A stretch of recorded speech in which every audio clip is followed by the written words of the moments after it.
All right, welcome back everybody. Tim Walsh, Vanilla Gorilla Athletics, back with another episode of the exercise demonstration series. So the exercise that we're going to talk about today, I would imagine you can probably find in basically any commercial gym in the world, and that is the machine row. So I love these machines. They're very, very user friendly. They even have, usually you can't see from your angle, but they usually have a little sticker on the inside that shows like a little guy or a little girl, and the areas of musculature that you'll be activating will be highlighted in yellow or orange. So the sticker on the machine here tells me that I'm going to be activating my lats, my trapezius muscles, my rear delts, and it looks like my rhomboids here too. So, and that's all factual. But what I want you to be conscious of is specifically your posture when you're on these different machines.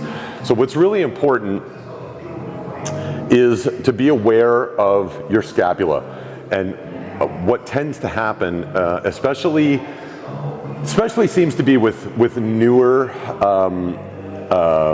trainees or people that are in their first year or two of training, or sometimes people that have maybe got off on the wrong path and they've been doing this for 10 years, they have really overactivated trapezius muscles because they find themselves in situations where they get on a machine like this and they look at the sticker and they can say, okay, all the muscles on the back, but that's all the direction that they get. So they reach forward and they grab the handles and then away they go. So if this looks like what you've been doing, here's what's happening. I am getting some lat activation, but you can probably see, well, I can see in the mirror, I'm getting a whole bunch of trapezius activation. Now, while a little bit of trap activation is okay, we don't want the trapezius to be the prime mover in these rowing exercises. So what I would like you to do is when you grab the handles, I want you to brace your core and think about sitting proud with good posture.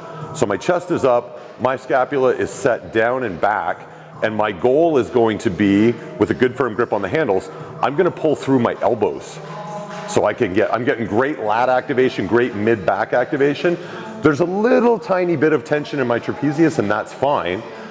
This is my full stretch position, and I'm pulling my elbows down and back.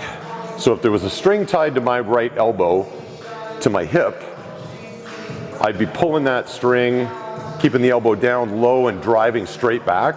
I'm not allowing this to happen because I don't want to overactivate my traps. I want lat activation. So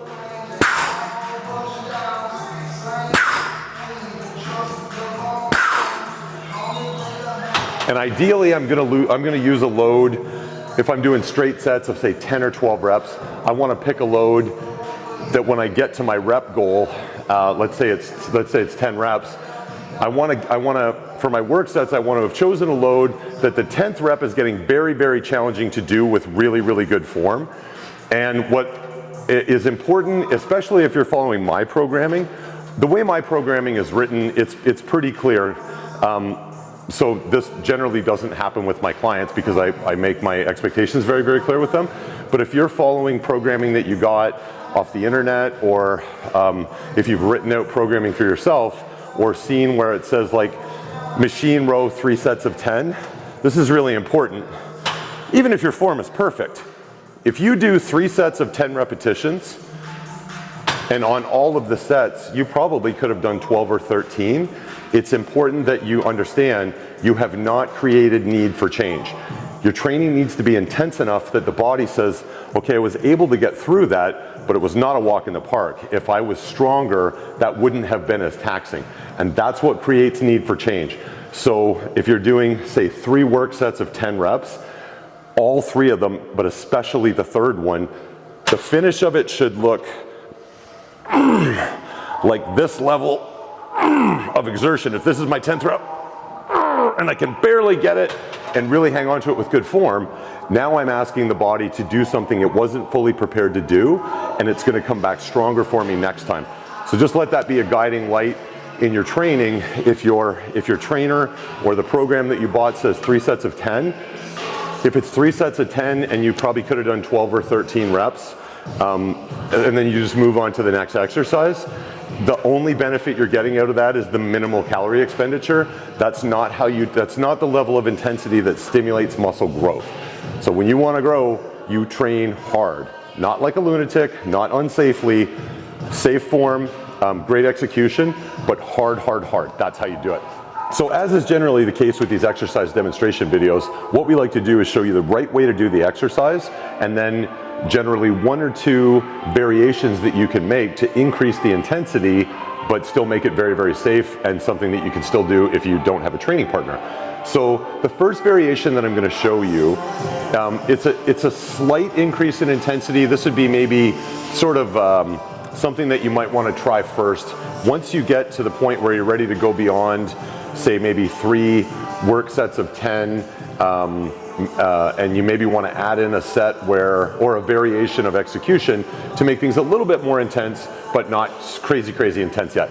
So the first thing I'm going to have you do is take a working weight that you could normally get for say 12 reps with really good execution, so good strong posture, elbows down and back, a load that you could do for 12 reps with a standard maybe microsecond hold in that fully contracted position before you would stretch out for your next rep.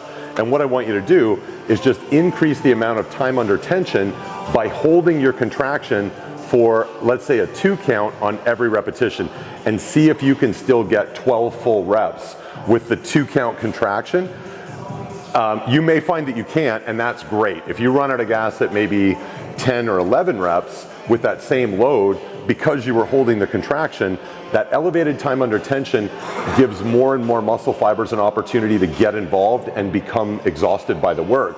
And the more muscle fibers that get stimulated, the more muscle fibers grow. So what that would look like in real time, I'll show you 4 repetitions with that 2 count hold. So again, you're using the same weight that you would use for maybe 10 to 12 reps with standard execution, but the variation now is the increased hold in the contracted position. So 1, 2, and then that nice big stretch. 1, 2, and you're driving those elbows back as hard as you can. 1, 2, 1, 2. So if you stretch that out and try and do 12 reps with a 2 count contraction in the, or 2 count hold in that contracted position, see if you can still get 12 reps.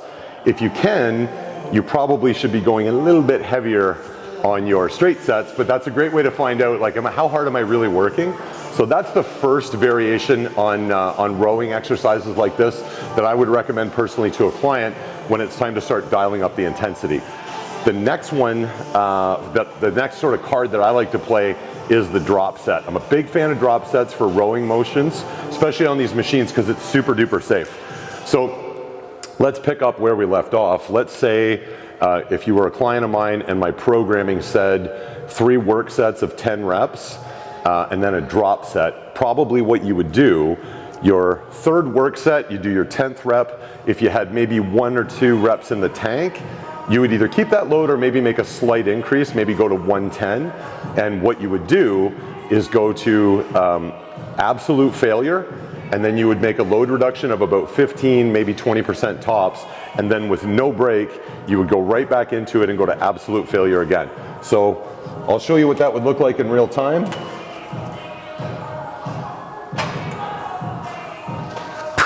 So I'm just going to show you the last, say, 4 reps of a 10 rep set that were to failure. I'll do a little acting here.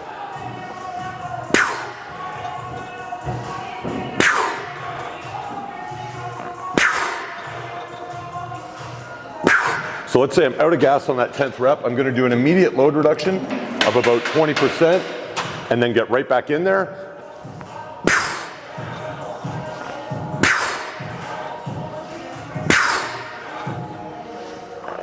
And let's say I'm out of gas on the 5th rep. And I know I wouldn't be able to get a 6th quality rep. I'll stop there. What I've done is achieve muscular failure twice in the same set, and that's going to make sure I've left no stone unturned when it comes to stimulating the maximum number of muscle fibers. The ones that get stimulated are the ones that get a chance to grow. So thanks again for coming out for another edition of the exercise demonstration series. Hit us up in the comments section below and smash that like button. Thank you.